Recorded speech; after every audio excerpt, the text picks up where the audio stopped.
body found at the heart of a cathedral, marked by a violent death. Could it belong to one of the fallen from Flodden? This is Grave Tales from Scotland, Part 18. Alexander Stewart was the illegitimate son of James IV and Archbishop of St Andrews, appointed at just 11 years old. In 1512, he co-founded St Leonard's College at the University of St Andrews and was educated by the humanist Desiderius Erasmus. His tutor cherished his friendship with him and held him in exceptionally high regard, describing him as a paragon of both virtue and intellect. Erasmus said that no one was ever more worthy to be a king's son. By his late teens, he was active in church and state affairs, a young man expected to play a significant role in Scotland's future. He was described as strikingly handsome, dignified, heroic, enlightened, and charming. But at just 20 years old, he stood beside his father at the Battle of Flodden, where both were killed in one of the most devastating defeats in Scottish history.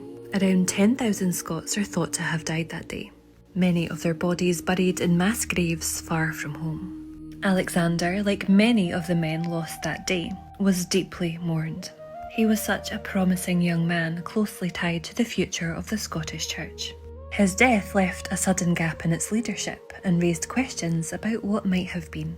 But there is a later story that suggests Alexander Stewart may not have been among those left behind. In 1879, the antiquarian work The Annals of Dunfermline was written by local historian Ebenezer Henderson.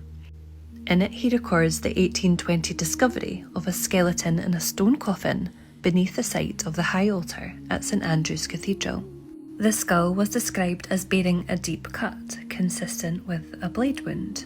Antiquarians like Henderson often worked by connecting discoveries like this to known historical figures, matching location, status, and physical evidence to build an identification.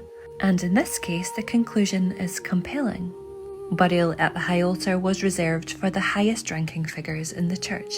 An archbishop killed in battle fits that profile. It was enough for some to suggest that these remains could be Alexander Stewart's. Of course, there's no definitive proof, and what became of the skeleton is unknown. But with so many of the dead of Flodden left behind, the body of his father lost to history, it's a comforting thought that Alexander Stewart may have made it home, laid to rest at the heart of the church he once led.